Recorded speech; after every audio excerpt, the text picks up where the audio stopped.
What's the difficulty with PM Modi? He tells lies. He claims credit for Ram Mandir. He had no contribution in doing anything about getting the Supreme Court to clear the Ram Mandir project. It was I who did it. Why aren't you thrown out of the BJP? You don't think that the high income tax is going towards the development of the nation? Not at all. That money is not used for our development. Essentially, the country is losing. Realistically, what's India going to look like in 2030? Assuming that Mr. Modi is going to be the Prime Minister. Yes. It will be a 1930 of the United States. We'll be in a massive depression. What do you make of the coming election season? BJP should fight without Mr. Modi. I'm just talking about the average Muslim. Should they worry about their physical or emotional safety in India over the next 10 years? From Jawaharlal Nehru's time, there has been a deliberate attempt to create a situation where the Muslims feel that they are only safe with the Congress party. You don't see any elements of Rajiv Gandhi in Rahul Gandhi? Nah, not Rahul Gandhi is an idiot. His mother is hopeless. She has been working for all the anti-Indian forces in the past. I'm prosecuting them for corruption. Out of the 650 podcasts that we've recorded, I don't think anyone's been so open. Are you not scared? I had 18 cases put on me by Mrs. Gandhi. I had escaped abroad to campaign. Then I came back to India with about 25 policemen sitting outside. Nobody could catch me. How do you explain that? If you've heard of Dr. Subramanian Swamy, I promise you that there's a new angle that's inbuilt into today's conversation. It's as controversial, as fiery, as intense as you know Dr. Swamy's past conversations to be. But if you don't know who this gentleman is, some would say he's one of the most educated Indians in the history of independent India. Some would say he's one of the most controversial Indians in the history of independent India. And some would say that he's a man who does not fear speaking the truth. It's a very, very fiery episode. It's very intense. You may or may not agree with many of his opinions, but don't go into this episode with any assumptions. Just listen to this episode for what it is. I promise you, it will paint a layer of political education onto your mind. It's Dr. Subramanian Swamy on his first ever podcast, and we're honored to bring him on TRS.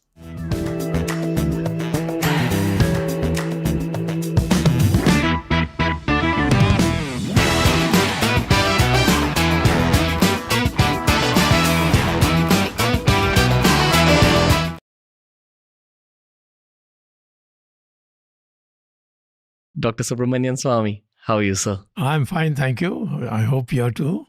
I'm very, very happy to be spending this Sunday afternoon in New Delhi with you. Oh, thank you. I'm flattered. How's life? Life, as usual, is exciting for me. I'm used to both, hard days and soft days, nice days and bad days. So this is in Gita. Sukhuduke same kritva labho jaya jayo.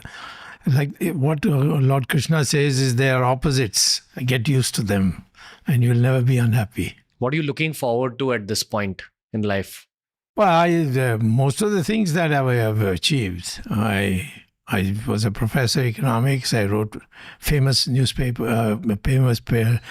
papers in economics, joint authored with Nobel laureates who are considered equal to Einstein in economics. So then I came here and I've been 6 times member of parliament. I've been twice a minister. So, there's a general satisfaction, but I am not, I'm not through yet. I have some more to do. What's there? Well, I need to clean up the society of corruption, which began about 10 years ago, and I think need to do more.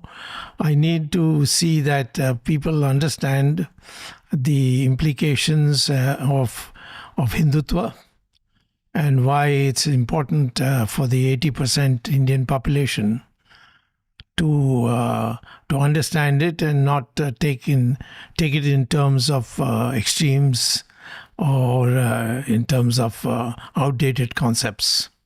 Okay. You spoke about the last 10 years, but don't you feel to some degree since independence, there's always been an element of corruption in our society? Well, see, element is one matter, but what's happening is plunder. And that is something which we need to put out, because essentially it's resources which are going and not in. It doesn't get involved. It is not used. What all the corruption is done, that money is not used for our development in any way. I mean, nobody is building a illegal factory, so to speak. They are depositing it in Switzerland banks and those kinds of things. Any of these islands which have safe banks and so. So essentially, the country is losing, and therefore, I think I would consider corruption as a major issue which needs to be addressed. I'm sorry that BJP is not doing so. And you're a part of the BJP. Of course, I am part of the BJP. I've been in Jan Sangh, and then Jan Sangh merged into Janata Party. I was in Janata Party, and now I'm in BJP. So I've been with them for a long time. Yeah. Except once or twice when I had difficulty with some leaders like Vajpayee. I have some difficulty with Mr. Modi too, but it hasn't flared up like it flared up with Mr. Vajpayee. Okay. What's the difficulty with PM Modi? He tells lies. For instance, he says that nobody has come from China into our territory, which is a lie. He claims credit for people who have done the work, and he says, no, he has done it, like Ram Mandir. He had no contribution in doing anything about getting the Supreme Court to clear the Ram Mandir project. It was I who did it, but he very brazenly kept me out of all the functions and said that he did it, and he got all your new media and all that to recite it. And so, there's been a lot of dishonesty on his part, which is very disappointing. Have you had an interaction with him fairly recently? No, not recently. For a long time. I would say since 2020, I have no interaction with him. What did you speak about in 2020? Earlier on, it was economic policy, what wrong is going on, how you should correct this, the direction, what we need to do in dealing with China, so many other factors. So they were all. He also once wanted me to head the BRICS Bank for those 5 countries which came together, to be known as BRICS. B standing for something, R standing for Brazil, Russia and India. like that. But I declined. I told him I left Harvard to come to India. I'm not going to leave India. I'm going to stay here. So he was very insistent. Maybe he wanted me out of India, maybe. I have so much more to ask you about everything you've just said. But before we break down everything that you just said, I've got to ask you about, this question might be sounding rude, but it's truly not rude. Don't worry about that. I'm a politician. I've got a thick skin. No, I'm not going to. It's not a journalistic interview. But I'm going to just put it out there. For you, what is your mission in life now? Because, okay, I'll give you some context here, right? Yeah. The first time I personally read your name, I'm 1993 born. In college, you used to run your Facebook page very actively. I believe you're still running it, but that's where your name would reach out to me. And I felt like you had some very strong opinions, but you were very, very active. In fact, you were the one political name that reached out to people in my age group a lot because of Facebook that time. I'm sure you're aware of this. Yes, I'm aware. I want to ask you now that, because you're in your 80s, firstly, how does life change in your 80s? How has life changed for you? And what do you look forward to now? I'm also asking you this just as a human being. Forget that you're a politician. First of all, I haven't come to realize that I'm in my 80s yet. So I'm doing exactly what I did 10 years ago, 20 years ago, 30 years ago. And I don't seem to have any restrictions on energy. I have no problem with my memory. So to say, how do I see 80s? I don't know. I haven't yet tasted 80 yet. What's your mental age? I don't know. My mental age was obviously at its peak when I was a professor. That is the peak was at the age of 35. Are you still 35 on the inside? Yes, mentally I am 35. And grasping new ideas, reading books, giving lectures. Yeah, I have no difficulty. Is it fair to say that anyone who enters the world of politics at some point in their heart wants to become the Prime Minister of our country? Well, wanting is a dangerous word. I wouldn't say wanting. When I came in, people told me that, at most you'll be advisor or something like that. I became a member of parliament. I became 6 times a member of parliament. I became twice a minister. When people told me I'll never be a minister because nobody will trust you, because you will speak on their face and you'll put them out of all those kinds of things I've heard. And as far as Prime Minister is concerned, since 1980, people have been speculating, I'll be Prime Minister, I'll be Prime Minister. But I have never tried to be a Prime Minister because it's not wrong, it is not right to try to be a Prime Minister. It should be imposed on you. But shouldn't there be some political strategy involved on an individual level if you want to become PM? No, I don't think so. I don't think it has happened with Lal Bahadur Shastri. I don't think it happened with Narasimha Rao. There are a lot of people who became prime ministers whom nobody thought would ever become prime minister. Simply because of merit? No, because of circumstances. You see, there is a general view. Everybody knew that Shastri is a very honest, straightforward person, and he was very efficient in his ministry. And he became. Narasimha Rao became because of a very different reason, that Mrs. Sonia Gandhi thought he will die very soon and then she can take over. She wasn't ready at that shock time when her husband had been killed. He came in, but then he was transformed. I mean, his health also improved very greatly and he did a hell of a lot of good work. Okay. I'll give you some very amateur perspective, okay? For someone who has not seen your work, and we have even preteen viewers here. So a lot of people are getting to see you for the first time in their life. Simply because your name is Dr. Subramanian Swamy and you have some very strong views, especially about Hindutva. Now, if one deep dives into the word and concept of Hindutva, they understand the nuanced meaning of it. But we don't live in the age of nuance. We live in the age of X and Instagram and YouTube, where you understand things from a very surface level. So people would automatically assume that you're also the biggest fan of PM Modi, etc. And when they dive deep into your work and your interviews, there are nuances involved. Now, simply because you're associated with the BJP, people have made assumptions about you, especially the people who are seeing you for the first time through this podcast. What would you like to say? Would you like to break any of those assumptions? No, I mean, I have been from day one. I wasn't in any other party. Of course, the Jansangh, when I started, merged into Janata Party, when all those 5-6 parties merged together. And then out of that Janata Party, when everybody started breaking up, Jansangh broke up but didn't take the old name. They took a new name. They wanted to be a continuation. So they called themselves the Bharatiya Janata Party.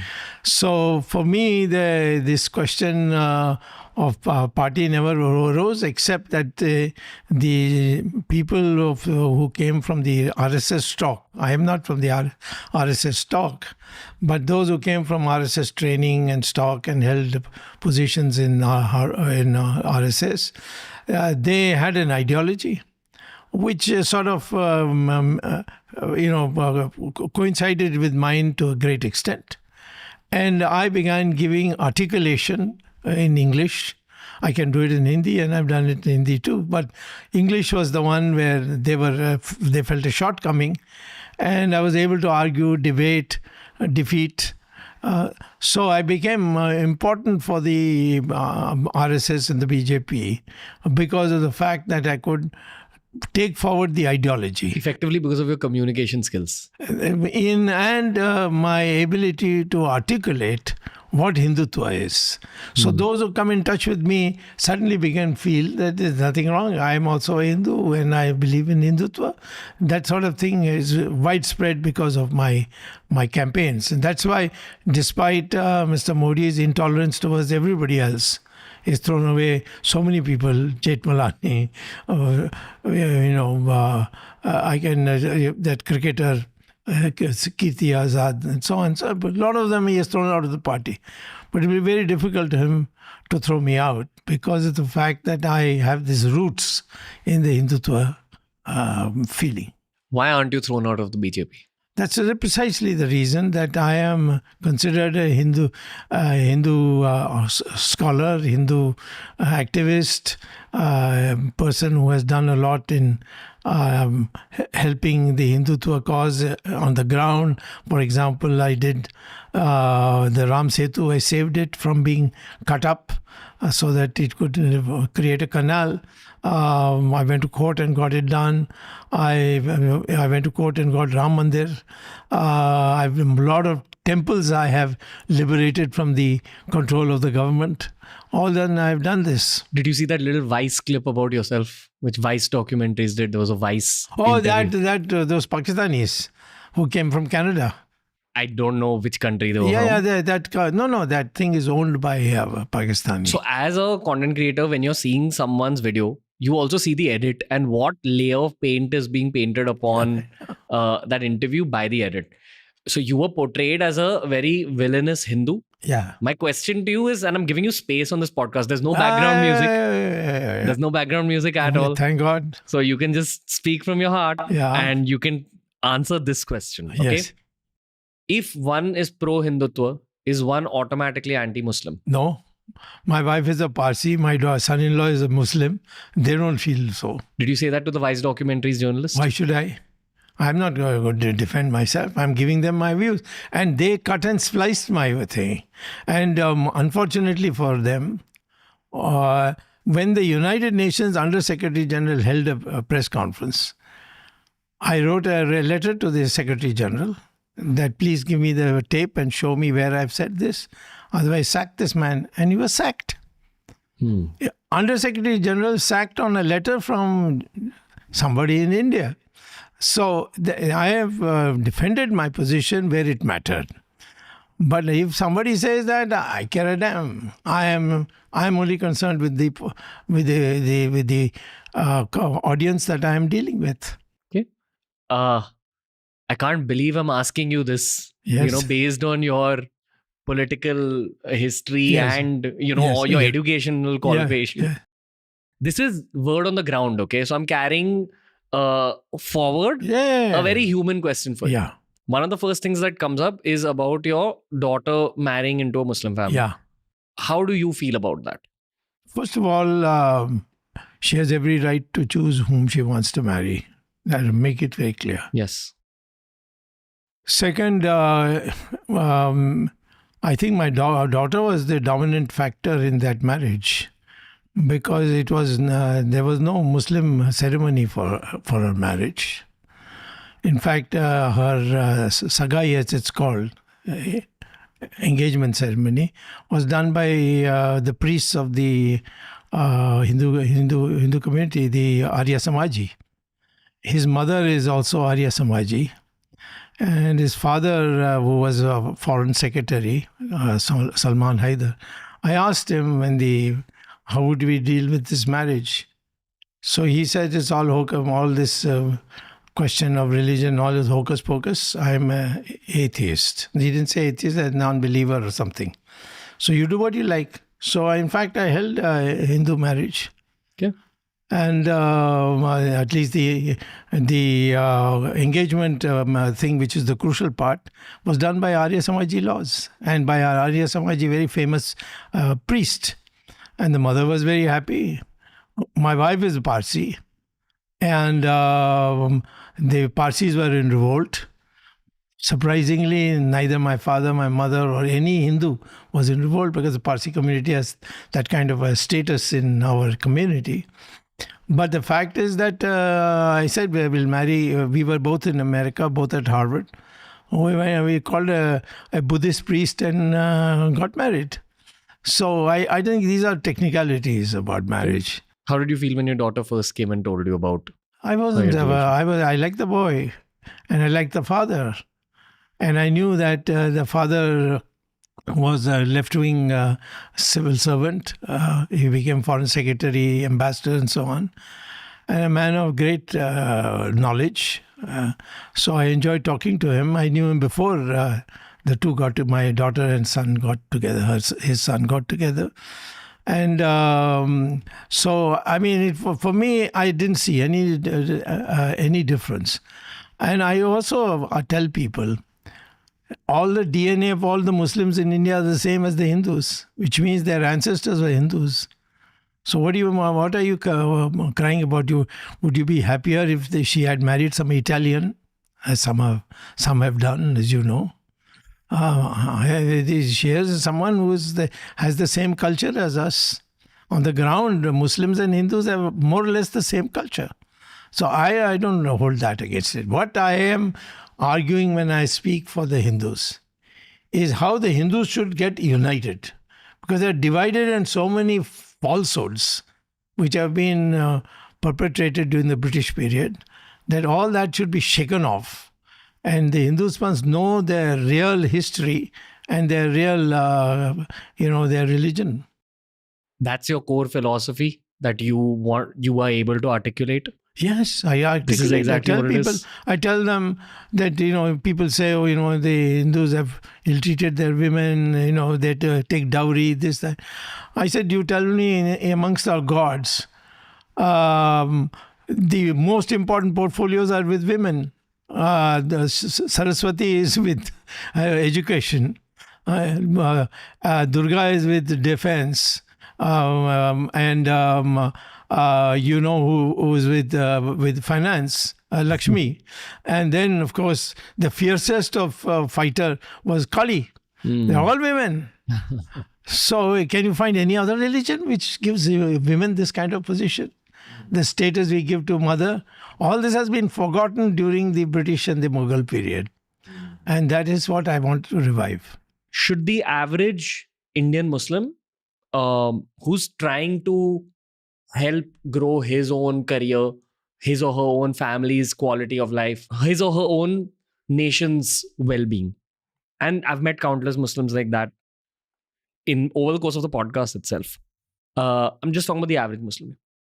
Should they worry about their physical or emotional safety in India going forward over the next 10 years?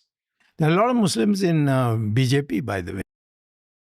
And they have become MPs, ministers, and so on, both in the center and the state. I think from Jawaharlal Nehru's time, there has been a deliberate attempt to create a situation where the Muslims feel that they are only safe with the Congress party.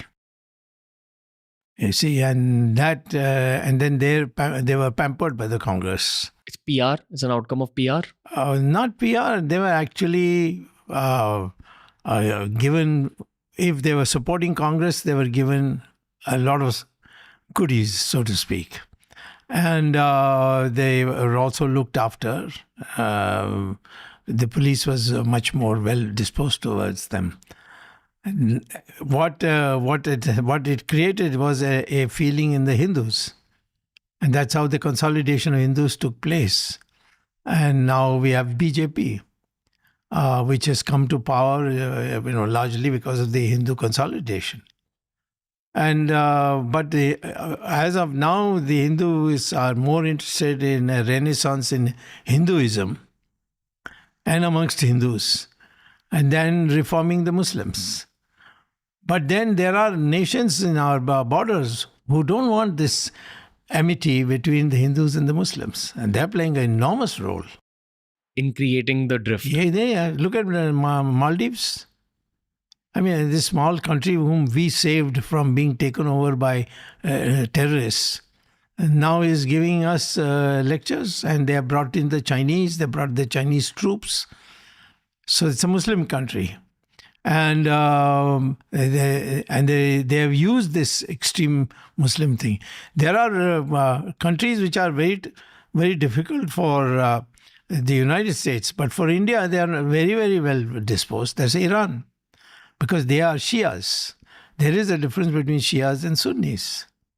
And the Shia population in India is very, very sympathetic. There are Bohras and so many. There are different sects of Islam, except the hardline Muslim, who are called, I forget what they're called. They are the ones who make the trouble.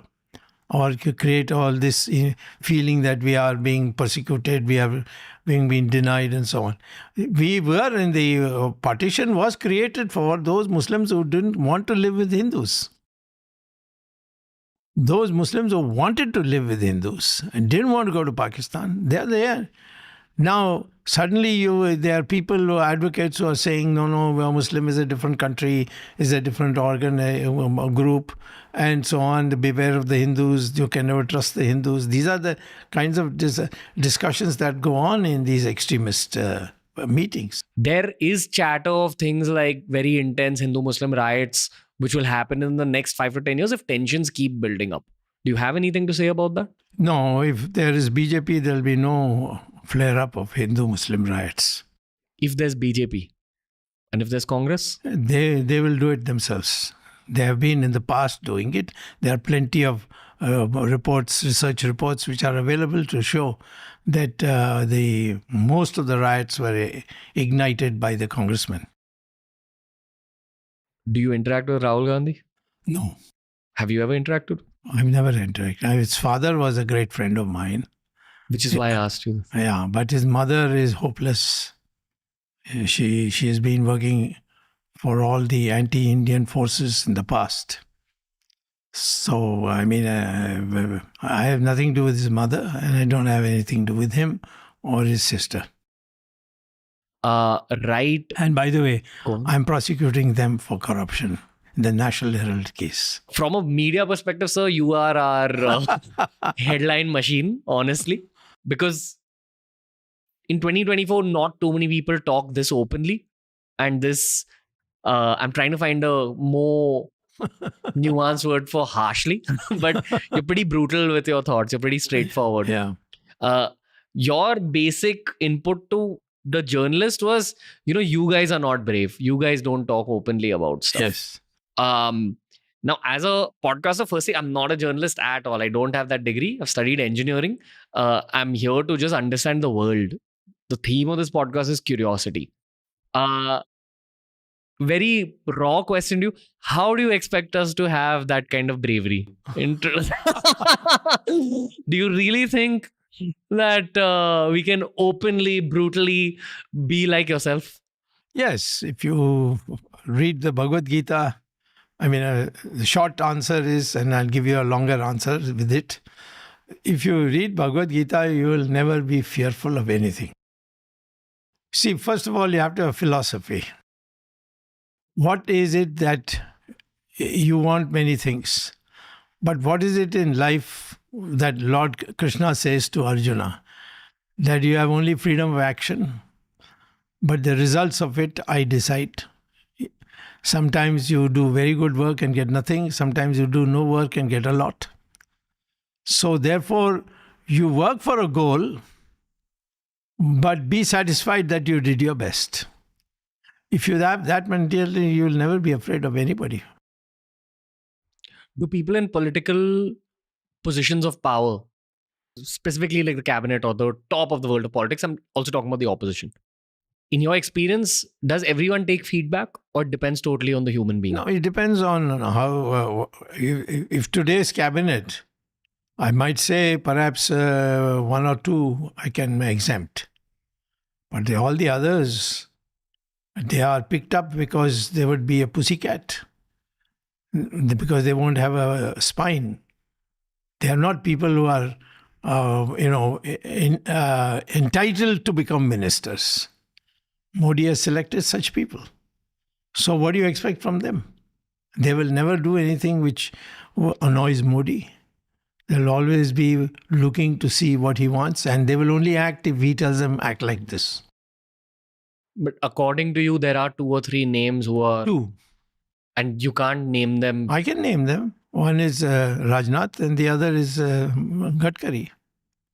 These 2 people, they can stand up. But then alone, how much can they do? Stand up as in what, sir? They can speak up, frankly. Say this can't be done, this can be done. If they believe something is going wrong. Yeah. They're capable, but they are not listened to. Have you heard of instances where they've tried to speak up? Yes, I have. I mean, not publicly. And that perhaps is because of the discipline of the RSS system, which is very strong.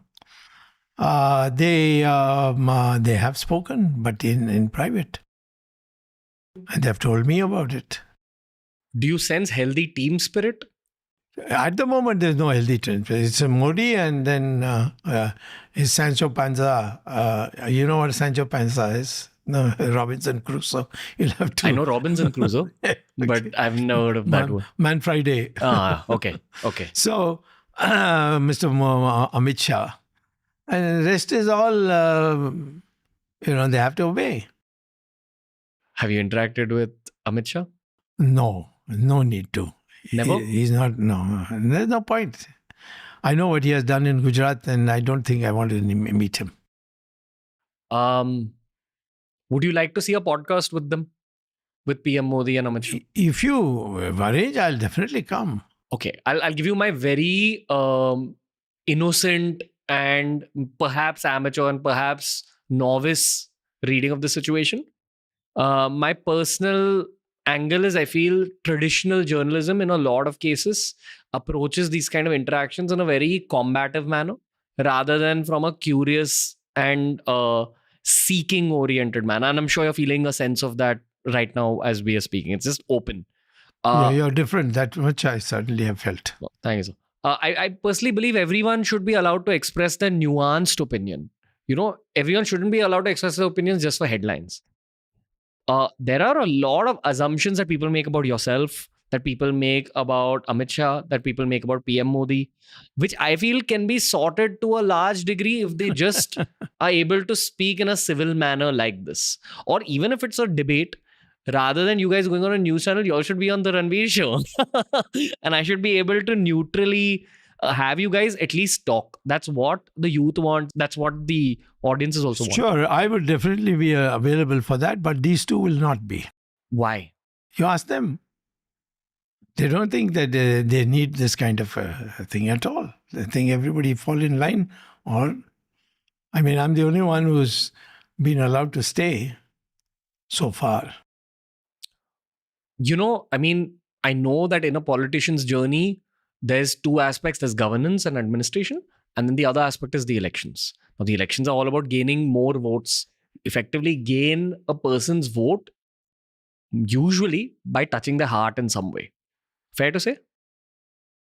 I think they'd be able to reach out to more people's hearts if they speak openly, because there's a lot of mystery surrounding them right now. In terms of audiences have gotten very, very sharp. For example, we have a Hindi podcast as well. It's become more difficult for me to conduct the Hindi podcast than the English podcast. Yes, I agree with you. Because the masses have become very intellectual. Yes. So I think they should just come out and have a conversation the way you and me are speaking. They won't, but because by nature they were not brought up on that way. Take this latest one of electoral bonds. What's your take?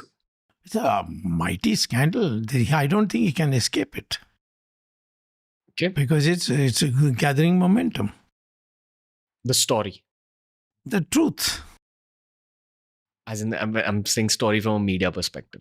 This chapter is truth gathering is momentum. That people who were bankrupt obviously had dirty money and paid in large amounts, and then they got contracts from the government when they should have been thrown in jail. So such things are all coming out. Nothing much has come out so far. But what has come out is enough to know what is coming out very soon. There's more that's going to come out? Of course. There's so many aspects of it.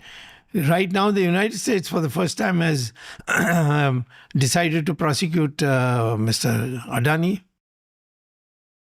What was Mr. Adani doing that we didn't know? But the Americans have got something, and nobody is going to tell us until the Americans tell some of us. So the issue basically today is there is no transparency whatsoever. And there are a lot of lies that are being... Take, for example, the occupation of 4,065 square kilometers of Ladakh by China since 2020. What has the Prime Minister said about it? That nobody came. Koi aaya nahi, koi gaya nahi. right? But that's not what is the truth. And I have filed PIL, not PIL, this right to information. And I had to go all the level. Nobody answered it. This is not that they said, no, it's not true, or oh, this is the truth. And finally, I had to go to the judicial part of the right to information, and they were instructed. The ministries were instructed that there are 7 questions Mr. Swamy has raised. Please answer this by 2nd April. Now I got to see whether they do. How can they answer now after saying that Chinese have occupied nothing? That they have occupied 4,065 square kilometers of undisputed territory in Ladakh. Why is Mr. Modi keeping quiet? Does this affect election season? Well, it depends on whether I'm able to effectively put it across. I personally feel that BJP should fight without Mr. Modi. And BJP will definitely win only on the Hindutva issue. But with Mr. Modi there, it will get diluted. You think he shouldn't be a PM? He shouldn't be a candidate of the BJP. And rather than him, who should be the candidate? Well, there are plenty of people. That is usual thing we have heard from Jawaharlal Nehru's time, after Jawaharlal Nehru. Who would you like to see? I don't like to say. So if I leave out some name, the other chap will feel I betrayed him. Nuances of being a political human being. That's right. What do you learn about this world of politics in the long term? It's a wonderful area. The people have aspirations. If you meet them, they are grateful. You see your country growing, and you're respected abroad. Then, so it's a very wonderful experience for me. What's the inner motivation for most of the people in the upper rungs? Well, if others don't come, people like me who have been professors at a famous university of the world, and come back, and after getting kudos in his field, and then enter politics, people listen. But people don't want to do that. They're afraid. They say, why get into this? I've been told from my childhood that don't go to politics. It's a dirty field. You can get killed in it. Is the dirt true? Occasionally. Some such things have happened in Gujarat, for example, recently. Recently means about 10 years ago. So it can happen. It happened in Mrs. Gandhi's time. So the Nagarwala case. There are many others. So, I mean, these things happen. But the fact is that only creates fear. And the fear is induced also by, selected media. Then, politics is dangerous. You'll get and then question will become, how do you make ends meet? So I think people who have earned enough, put aside plenty of money, only they can come. Then they can be independent. I mean, living expenses can be easily met by them. Those are the people who we want in politics, and there are a lot of such people. You expect many entrepreneurs to get in? Slowly, it's happening. It will happen. Okay. I think India is definitely, is shaping up very well. We are not what we were during Jawaharlal Nehru's period, where we just adulated somebody. And now people are coming down, people are criticizing people. There are a lot of people who are with PhDs, have many PhDs now in politics. How does one navigate through that dirt of politics when you're actually living that political career? Well, I mean, it depends on what position you are in. If you are not in a top position of the party, then you just stay away. I mean, stay aside and don't get into it. Speak about policy. Let the media. Of course, today the media has all been shut up. Everyone has got a plaster put on by the Prime Minister's office. They won't publish. For instance, there is a fatwa issued by Mr. Modi that no English newspaper of Delhi will publish anything about me. And nothing appears. Last 4 years, nothing has appeared. Not one line has appeared about me in any of the English papers, with the rare exception and very occasional exception of the Hindu, which whom I know from top to bottom. What's gone on behind the scenes at the Hindu? Nothing. There are people who know me, so they occasionally put it, and then they get questioned. Why did you do it? They said, no, he wrote on economics, and it's got nothing to do with politics, that sort of thing. Where else, as a podcaster, will I get someone who's this direct? We're from within the BJP. From within the BJP. Everybody says only one, me, and nobody else. Are you not scared? I was not born that way.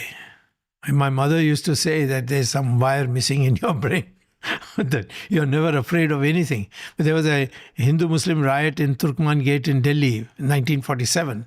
I was a 7-year-old boy. And I suddenly vanished into the Turkman Gate to see what's happening. My mother was, really besides herself. And then we came back and she asked me, what did you do? I said, I went inside and just looked around, and some shopkeeper gave me some food. And then I came back.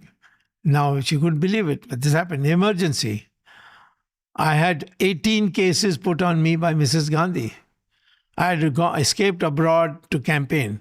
Then I came back to India with 18 cases on my head.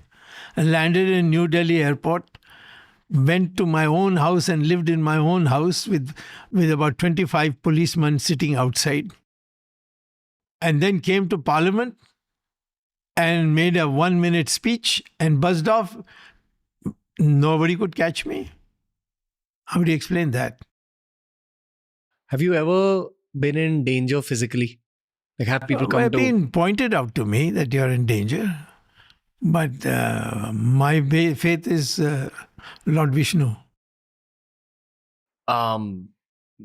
You've never had anyone trouble you or anyone? But they have been. In the emergency, there was a lot of trouble. Not now? Now, I have not had it. What's the workings of the BJP as a party on the inside? Right now, there's nothing. It's all broken up. We have a very wonderful party constitution. All that has been disrupted. Everything is nominated by Modi. So Modi and Swamy, they are only two members whom you can call as genuine members of the party. What about pre-2014?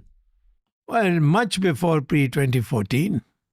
There was elections regularly.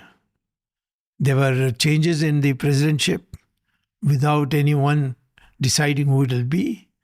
There was voting. It was one of the finest systems that had been there from Jansangh days. And that has all been thoroughly disrupted by Mr. Modi.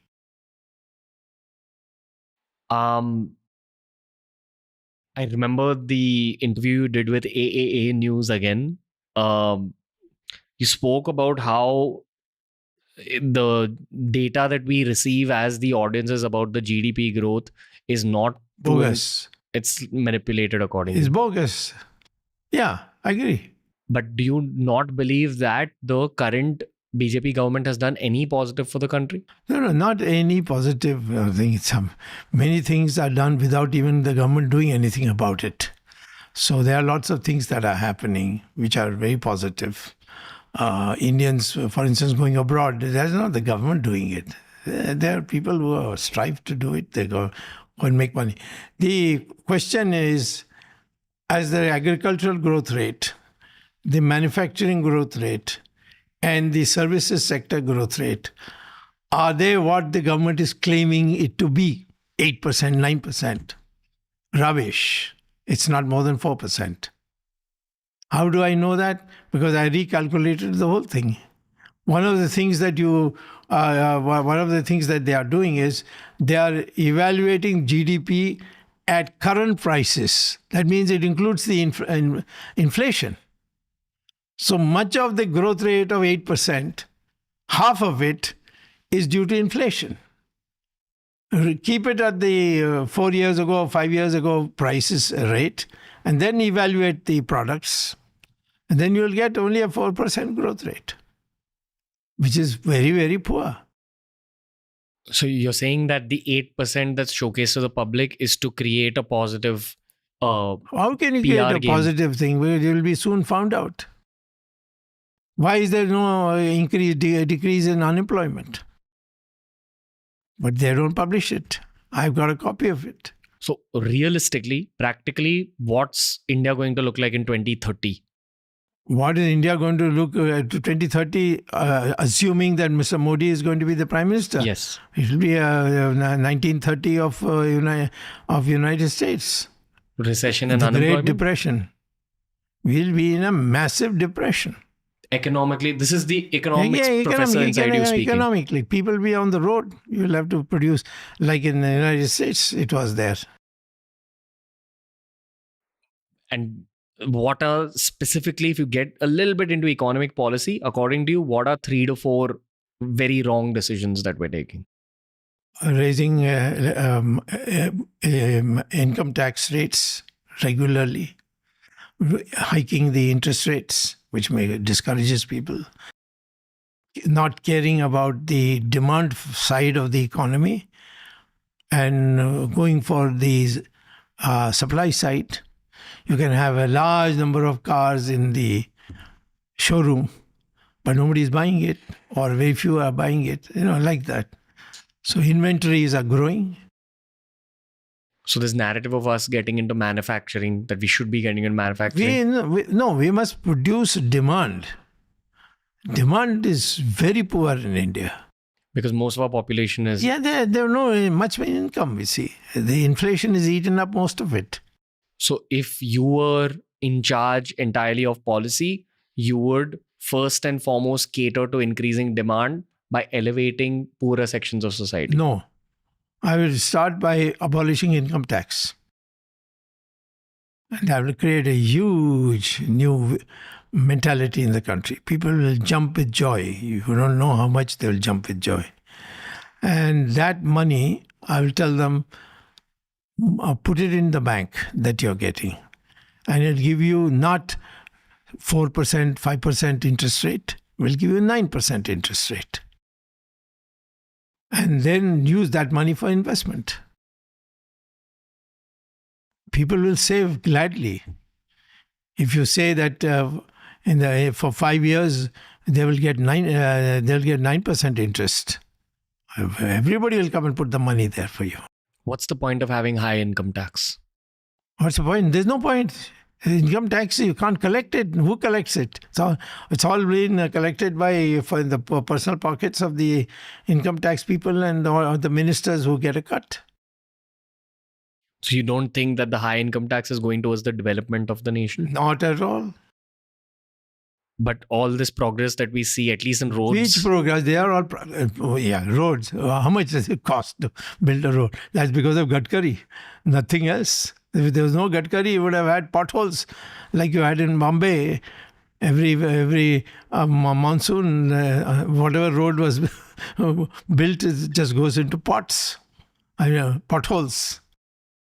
But he's also receiving the money from somewhere to do that job, right? Like, which one? I'm trying to understand economics better. I'm not trying to... Yeah. You tell me what money. I mean, okay, for example, everyone who is pro-BJP would always showcase everything that Nitin Gadkari has done as an achievement of the Modi government. Of course they will, but why is it not happening elsewhere? I mean, my question is, so even with this 2% income tax thing, I think you'd spoken about it on AA News, that you want to reduce income tax rates to 2%. Zero. Okay. Even if it's zero, will Nitin Gadkari get the same amount of money to build out all the roads? He doesn't need to. He's getting enough money by using the usual methods. That is of saying that the payment will be made to those who build the roads after their roads have been built. So there are variety of ways he has shown great dexterity that even if you cut your thing, he will get the work done by saying, okay, you do this and then I'll give you plus 2% more. Dexterity is the word. Basically, Yes, sort of, in a way, some sort of business acumen. But this is not what he should be doing. He should be given money. What is that difficult? Suppose there is a shortage of demand in the country. I print notes. That's not inflationary, because that money that goes to the unemployed who become employed and get their salary, and they'll go to the market and spend it. And so the supply glut will be over. Today's problem is that the demand side is weak. Supply is plenty, relatively. So to correct that, first thing is put money in the pockets of the people. And therefore abolish income tax. And income tax is abolished for agriculture, by the way. It is not paid much by the rich because they got chartered accountants and corrupt income tax officials. And those below the poverty line, they don't pay. So it's in the middle class, the upper middle class, which are the innovators, which are the educated people. They are all suffering. They can't pay for their schools. Today, the schools are getting so expensive, they can't send somebody to IIT for education because the fees required is very high. You're a Harvard professor. Yes. In economics. Yes. Why do you think your voice or your thoughts are not heard then? That's not got anything to do with Harvard or my voice, you see. He says, basically, I'm a political threat. If I'm a minister, I won't listen to the Prime Minister. The Prime Minister says, do this, and I say, no, sorry, this is wrong. It will not be, I can't do it. Then what will he do? So that is the problem. I am a person. Now, I was very successful as a commerce minister in Chandrasekhar's government because he let me do whatever I wanted to do. And we transformed a total near bankruptcy of our exchange, foreign exchange. I turned it into a growing surplus. Then Mr. Narasimha Rao came, I gave him the same advice, and he raised the growth rate from 50 years of 3.5% per year to 8% in 5 years. On a human level, does it bother you somewhere that your opinions are not? No, not at all. God is there. You trust the God in the results. Yeah, and he's doing it for the right reason. I'm glad he didn't put me in as a minister with Mr. Modi, because I would have probably been sacked after 2 months. And so God protected me. Is your heart at peace? Oh, yeah. So look at you. Can't you not see? I mean, see, I'll tell you why I'm asking you that. I assume everyone in the world of politics, to some degree, their heart is not at peace because of the weight of the world that they No. I don't. Those because they must be having this mistaken notion that they are somehow they have to carry the weight. I don't believe in all that. I do my duty, and if I'm not able to, well, I just say God didn't give me the opportunity. Is Nitin Gadkari's heart at peace? I don't know. I have not talked to him. I think what he has been put through by Modi, he should not be at peace. How much of foreign policy is PM Modi's will? All of it? What is the foreign policy? Policy means what? You are what? Are you a non-aligned party? You are not aligned with anybody? Have you said that anywhere? If you're not aligned, then why are you buying all kinds of junk from Russia? Why are you trading in ruble without going through the exchange rates? There's so many things, you see. Are you for China or against China? You go to meetings where Chinese are. Now the Chinese are not coming anymore. But there was a time when you went and are meeting. I know China very well. I speak Chinese. I've written books on China. I know what the Chinese are up to. What are they up to? They are up to swallowing a good part of your territory and show the world India is not a third factor after the United States and China. Do you believe India is not a third factor? India is potentially the first factor. It's only a question of time. But we are at the moment at the level of the less than third. I think there's more respect for France today than there's for India. And according to you, how do we get there? How do we get out? How do we get there? How do we become the first factor? potentially we are? Potentially, of course, you grow at 10% per year for another 5 years, you will be. Effectively, economic policy changes. One is the economic policy. Second is defeat the Chinese. Militarily. Yes. Okay. Won't like a military... And there you are already frightened. You've been conditioned. I'm telling you, if you decide to take on the Chinese, they'll run from here.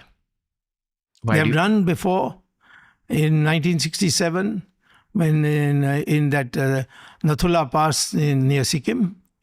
Then they ran away in Somdorung Chu Valley in Arunachal in 1988 when Rajiv Gandhi was the Prime Minister.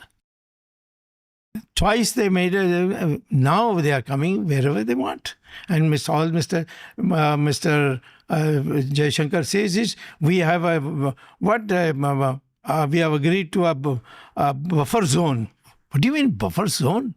Either it's your buffer zone he has drawn where India claims to be its territory. After that, what China claims to be its territory is the line that between that two lines is called buffer. What nonsense. Tell the Chinese to get out. But don't you think it'll spark off a much larger conflict? Oh, yeah, all the time worried. Yeah. Telling a woman, don't go out and think you might be raped again. This is not an attitude. You're a country with an army of 1 million people. And I know what the army men think. They are very, very sad that they have to watch the Chinese do all these things. And they can't replete. What's the reason for the lack of action on the Indian side? Because Modi is blackmailed by them. You're talking about some internal stuff. I'm talking about no stuff at all. I'm just telling you blackmailed. What is he blackmailed by? I might tell you later. Maybe in the elections I might tell. During election season? I might, but I'm not decided. It's not an easy thing to swallow. Okay. So simply because of... Why doesn't he call off the Chinese ambassador and say, go back. Till we clear you out of this line, we don't need the army. That's the first thing anybody would do, but he doesn't do it. Putin, what is Putin? Putin is a servant of the Chinese. He'll not do anything which the Chinese don't want to do.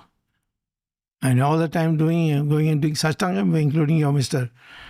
Jaishankar, he has been 3 times to touch their feet. So I see it from the other side. Yeah.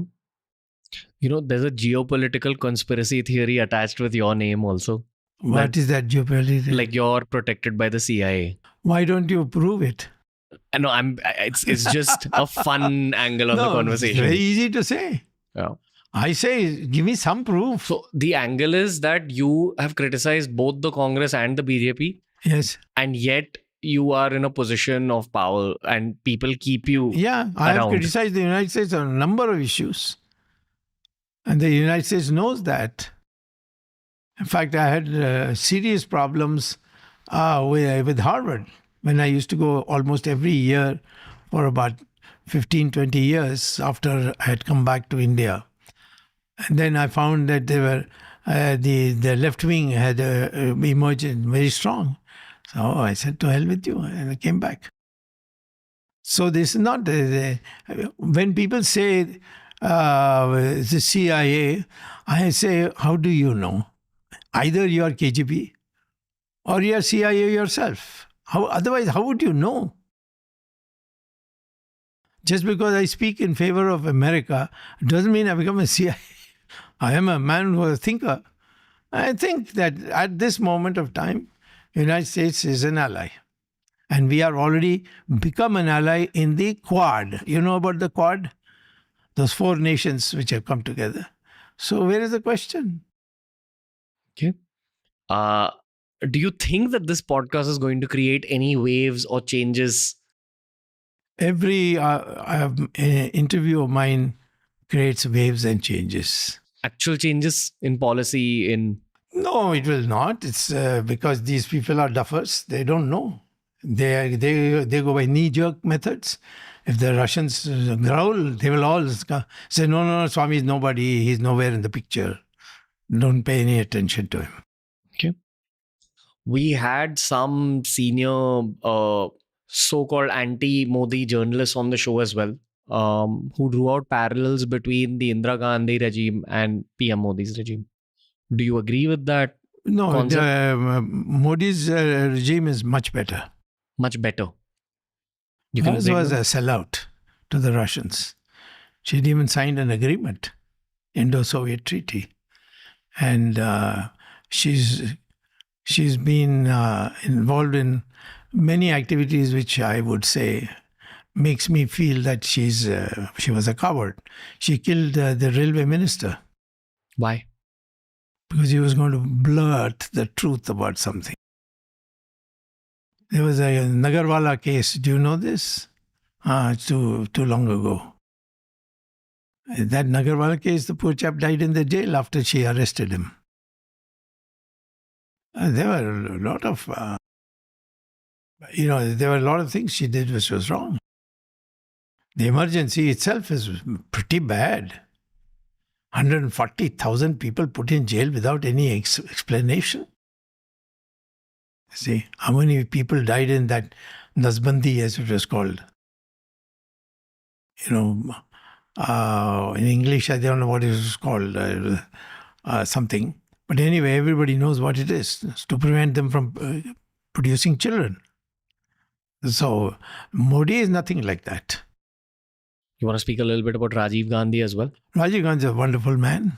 I'm sorry he was assassinated. He should have been there longer. He was young enough. I thought him a man of his word, a man who really was nationalistic. He built the Indian army the way no other prime minister built. He had even the guts to put Ramayana on television, and even to tell the Vishwa Parishad that they can they can start digging. And as soon as he solves the problem of the Babri Masjid, he will allow them to build the temple. A man, a genuinely good person. I liked him a lot. I worked with him a lot. I even formed a government with him when I made Chandrasekhar's government. But I don't think any member of that family is anywhere near that kind of humanity which Rajiv Gandhi had. You don't see any elements of Rajiv Gandhi in Rahul Gandhi? Nah, not Rahul Gandhi is an idiot. I mean, he can say anything at any time. There was a time when he tore up Manmohan Singh. He's the Prime Minister of India. He's tearing it up. What kind of a childish thing is it? I don't think he really wants to be in politics. He keeps telling his mother, we got so much money stashed away. Why are we doing all this? Let's go and enjoy life in Europe. Why do they still choose to be in politics? Because Ms. Sonia Gandhi knows that even if they go to Europe, they can't escape. What does that mean? Because there are a lot of crimes they have committed. They will be prosecuted for that. My National Herald case itself is giving them so much hell. So staying in politics is essential for their survival, yeah. Okay. Do you want to talk a little bit about Sonia Gandhi? Because she's away from the limelight and... No, what is there to talk about? She bluffed about her education. She went to London and she went to England first. And with no college degree, no school degree. And what was she doing? She was doing in the beginning some waitress work. After that, she went to London. What she was doing, I can't tell. Because I don't want to tell. Because I don't have any certificate to say that this is what she was doing. But she is unfit to hold any office in India. And she would have been Prime Minister but for me and the then President Abdul Kalam.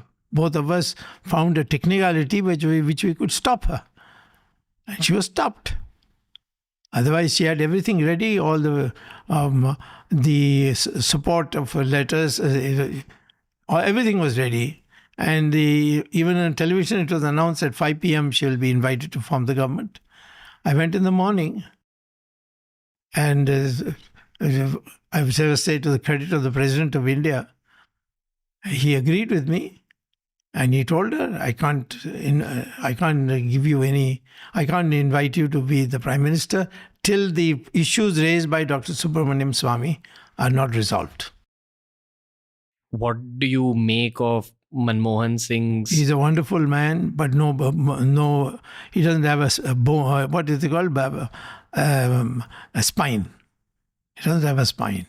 So was Sonia Gandhi effectively running the country during his reign? Yeah, she got anything she wanted done. So what was his role? His role was when she was not interested, he performed very well. Was very dignified, very decent.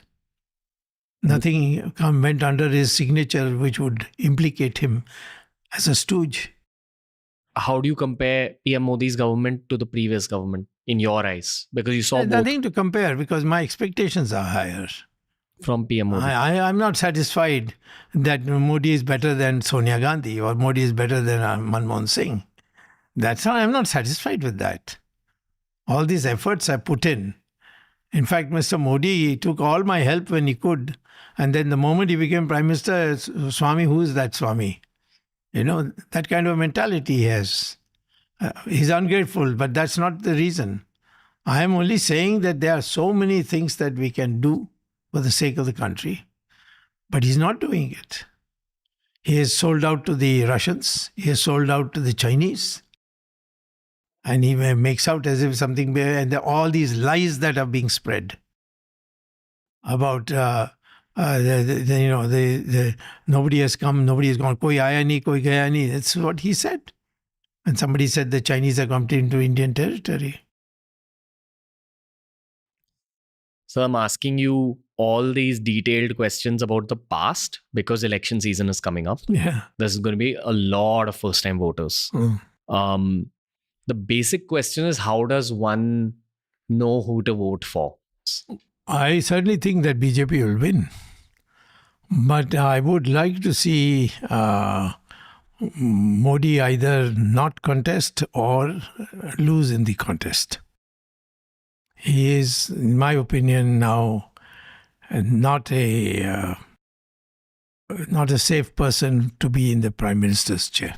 Not a safe person. It is not safe for India for him to be in the Prime Minister's chair because he seems to have no values which I don't know whether he had it before or not, but he didn't show up.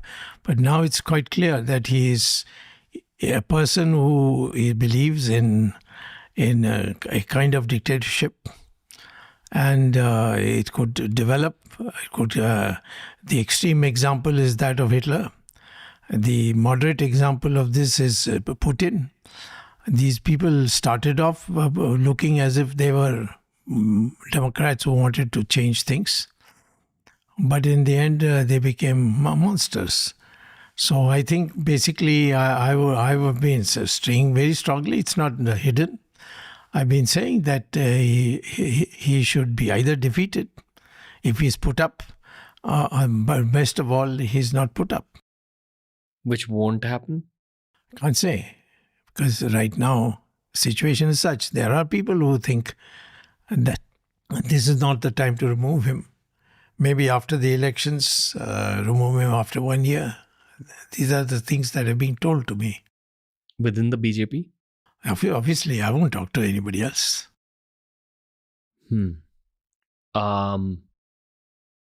Any other predictions specifically about India is going to be a great country. I am 100% certain. All the things are falling in place. It requires a person who will make the people feel that, that what problem with Modi is, I do this, I will do this, I am doing this. I want people to feel that they must be doing it themselves, but this is the way to do it. So that kind of leadership comes, I think India will be within 5-6 years, it can be amongst the first three, in fact, or first two, because we can easily overtake China.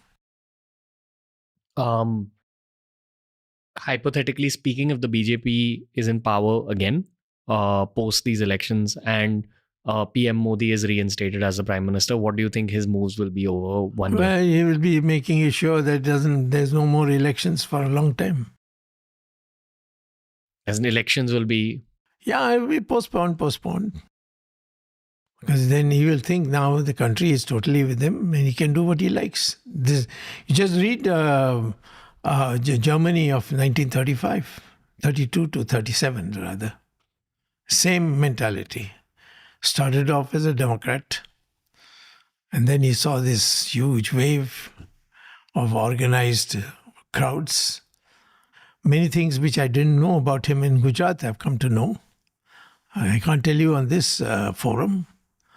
I have seen how he has behaved with some people who have become vulnerable and miserable. So there are many things that I know, which today is not the right time for me to speak as long as I'm in the BJP. Do you intend on leaving? No, I will not leave. I've never been in any other party. I mean, the party names have changed.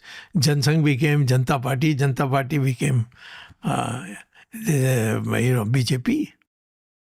But there's no reason, because my first priority is the Hindutva issue. And I've been succeeding. I was the one who got Kailash Mansaro opened from the Chinese, talking to Deng Xiaoping. I actually want to talk to you about Kailash. I was going to bring it up later, but I'm glad you brought it up. I think you were one of the first Indians to go there after independence. Not only first Indian, I was the first Indian who got it opened. It was closed after 1935 or something like that. Isn't it closed currently as well? No, because of the tensions that is between our countries. Will it open? Of course it'll open if their relations improve. Okay. Human question. What was it like seeing Mount Kailash? Oh, it's indescribable. It's indescribable. Did something shift inside you? Yeah, it creates a huge impact. Like what? It's the whole panorama is indescribable. Both and Mansarovar also, that lake. Go and have a dip in it. Oh my God, what pleasure you get. That's all you want to say? What else is thing, they say? I have heard some very esoteric and abstract stuff from a lot of people who've seen it and who've been there. Yeah. They've said that they've got a new mission for life after seeing Mount Kailash. Well, maybe not for me, but for me, I've a sense of achievement because I got it opened. It was closed for such a long time. And I got Mr. Deng Xiaoping to agree to open it. What is the purpose of your life? My purpose of my life is to do what I like. That's nothing more. I don't know. What I like keeps coming and going. There's no particular purpose of life. I certainly would like to see India as a very strong country, which has recovered all the lost property of India, the land property, and grows at 10% per year for 10 years. Okay. But so the underlying purpose is all about your country. Yes, naturally. What do I need? I've got everything I want. Because these imposed geographical boundaries encase the culture that gave us our identities. Whatever it is, we know that from Himalaya to the Indian Ocean, we have been recognized in the Vedas also. People say, no, Hindustan is a term given by some Muslims abroad. Nonsense. It's there in the Vedas, Hindustan. So, in fact, the word Hindustan comes from a Hind to this Hindu Sagar. You put them together, you get Hindu. When you're to escape during the emergency, yes. Do you want to share that story? Well, it's technically it's a long story, but basically what I did is first time when the emergency was declared, I went underground, and I was hiding and then traveling around the country in disguise. Really? Yeah. Where were you hiding? I was hiding in various houses because the RSS has houses everywhere because their Swayamsevaks are available. And of course, my dress changed. I wore the false dadi and a sardar thing, and I went around the country. And suddenly Jai Prakash Narayan sent me a message saying that, listen, your going around the country is of no value to us. What we need is where you go and propagate propaganda. And that is the best place is America, England. These press is read here. Their BBC is heard here. So we go to England and the United States and campaign and tell people what's going on, because we are getting information that people don't believe that 140,000 people have been put in jail without any reason or cause. So I went abroad by first going from Madras to Colombo and then flying over to London. And then I went to the United States and campaigned. Of course, Harvard gave me back my teaching job. So I had money also. Were you not afraid for your family's safety in India? Well, I mean, I have a very tough wife. She herself has written a book, roller coaster, about life in a roller coaster with Swami, or something like that. It's a bestseller. So she's a tough lady. She's a Parsi, but she's a very tough lady. And she brought up 2 children, small children, Suhasini, who was then 2 years old, and Geetanjali, who was then 5 years old. And she brought them up. Yes, there was 20 months of being without her. And I went and then decided one day that since there are hardly any demonstrations anymore, people are thinking that everything is shut down.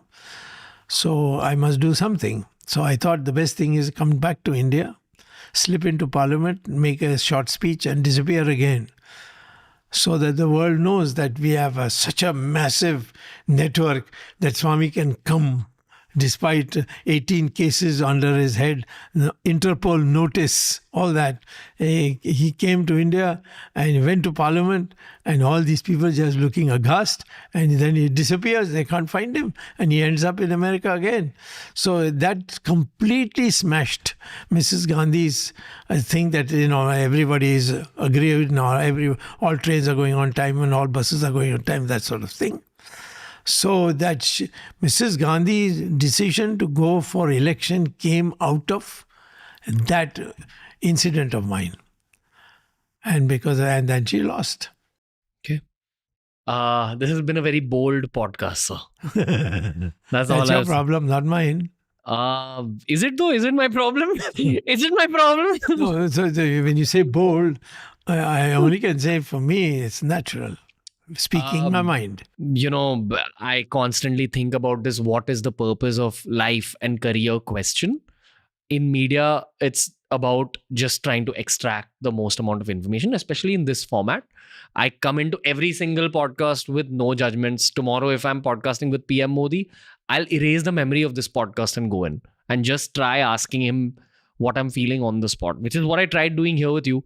So I truly hope I've done justice to your mind and the sentences within your heart. Sure, you have done a very good job in extracting a lot of information from me. No, thank you for just being so open, sir. I literally don't think out of the 650 podcasts that we've recorded, I don't think anyone's been so open. So that's a compliment. Yeah. I appreciate that you allowed us to, patiently extract the information. That's right. Lots of respect, sir. Trust me, I feel, as I said at the start, there's a lot of young listeners who are seeing you for the first time. So thanks for whacking their brains a little bit. Appreciate your presence. Okay. Thank you, sir. Jai Hind. Bye. Jai Hind. That was the episode with Dr. Swamy, and something tells me that I'll be recording an episode with him once again. So please, first and foremost, tell me what you thought of this one. Drop your suggestions as well as your questions in the comment section down below. I will be heading to New Delhi once again very, very soon to ask him all these questions. I hope you enjoyed today's podcast. I'm getting so much of my own political education through all of these episodes. Honestly, believe that it's very, very important for all of us to get multiple inputs when forming our own political opinions, whether you are so-called right-wing or so-called left-wing or so-called pro-BJP or so-called anti-BJP or so-called pro-AAP or so-called anti-Subramanian Swamy. First, listen to all the sides of the argument. First, fill your head with data and fill your head with perspectives. So I hope you're enjoying this political series as much as I'm enjoying recording it. TRS will be back soon. Dr. Subramanian Swamy will be back on TRS very, very soon.